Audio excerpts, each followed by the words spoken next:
Okay then, so in the previous lesson, we set up a new Firestore database on the Firebase backend, and we also initialized that service on the front end.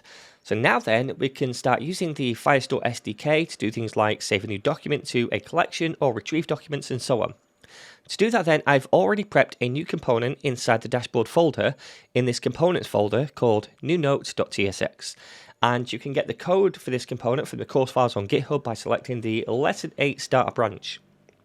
I've also dropped this component directly into the dashboard page, which we can see right here.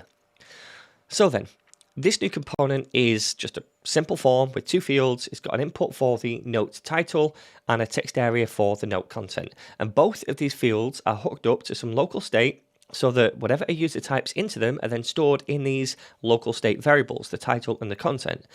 I've also hooked the form up to a handler function, which you can see right down here. If we scroll to the bottom, it's called handle submit, so that when a user submits the form, it fires that function. And if we scroll back up to where that function is defined, you can see that all it does currently is log the title and the content state properties that a user typed in to the console. And then we reset the fields by setting the state of both of them back to an empty string. Alright, so on the dashboard page, we can see that new form right here, and I'm just going to try this out. Blah, blah, blah. And then I will add the notes, and we should see it logged to the console right here. Awesome. Okay then, so now instead of logging those values to the console, I want to use the Firestore SDK to add the notes with these two fields as a document to a notes collection in the database. To do that, we'll first of all make a try and catch block, so that if there is some kind of error when we do this, we can catch the error and do something with it.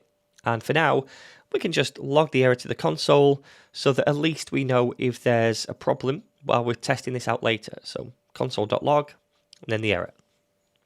Okay, so inside the try block then, we want to try adding the document by first of all making a constant called doc. And I'm going to set that equal to await, which I can do because this is an async function already. And then we want to use a function called add doc, which comes from the Firebase Firestore module. So make sure you import that as well. All right, so then as a first argument to this add doc function, we need to pass something known as a collection reference, which is just a reference to a particular collection in the database. And to make a collection reference, we just need to use the collection function, which again needs to be imported from the Firebase Firestore module. So make sure you do that. And then this function takes in two arguments. The first one is the database service we set up in the Firebase file so that it knows which backend database to get this collection from. And this also needs to be imported from that file as well. And the second argument is the name of the collection we want a reference to, which in this case is going to be just notes. Now, I know we don't actually have a collection set up in our Firestore database called notes yet, but that's okay. It doesn't need to be set up prior to making a reference to it, because the first time that we add a function to it using this add doc function, then Firebase will create the collection for us automatically. Anyway, now we have a collection ref to this notes collection, which doesn't exist yet. And now as a second argument to the add doc function, we can pass an object which represents the document we want to add to that collection. So inside this object, we just need to list out the different properties and values we want to be saved in the database as that document. So the title, for example, and the content. And remember, the values of both of these things are stored in the local state when a user types into the form fields. Now, a third property I want to add is the ID of the user who is creating this document and who submitted the form, because that way we're kind of linking this document to a single user, right? To say that this is the user who created this note, and then we can use that later to query only documents created by the current user. So, as the property name, we'll add UID, that's the user ID, and the value of this is going to come from the currently logged in user.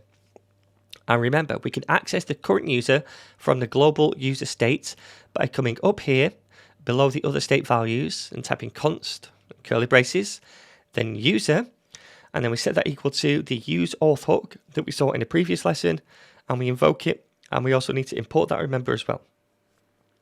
So this user value should be a Firebase object, right?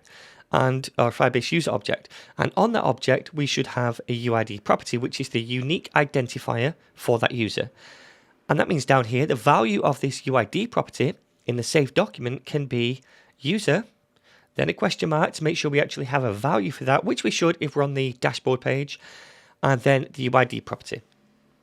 And that's it. Now we're saving this document to the notes collection in Firestore, and that document's going to have these 3 fields.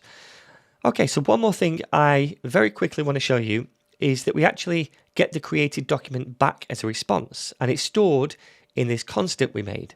So let's try logging that to the console down here by saying console.log, and then as an argument, I will say documents created in a string, and with doc ID, then we'll do a comma, and as a second argument, we'll pass the doc itself, and then we'll access the ID property on that. And by the way, the ID property on this doc is auto-generated by Firebase when we create a document, and each one has its own unique ID. This is not to be confused with the UID property that we added to the document, which is the ID of the user who made the document. This ID down here is the ID of the document itself, not the user, all right? Anyway, let's save this now and try it out in a browser. All right then, so first of all, if we go over here to the Firestore database and refresh, you can see that we don't have, as of yet, any collections or any documents, all right? So now let's go to the dashboard. We're logged in as Peach, and I'm going to say for the title, my first notes, and then blah, blah, blah. Doesn't really matter for the content. Okay, so now I'm going to click Add Notes.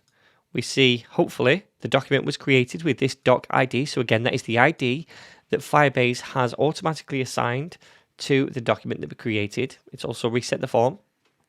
And if we go over here now and refresh, we should see a notes collection was created, and inside that a single document with the ID and the different fields, the content, the title, and also the ID of the user who created it. So this right here is the ID of the currently logged in user. So remember this, KDP and then BY2 at the end. If I go to authentication, we should see the ID of the Peach user right here. Starts with KDP. We can't see the end, but you get the point. It is that user. Awesome. So that is how we create documents in a Firestore database.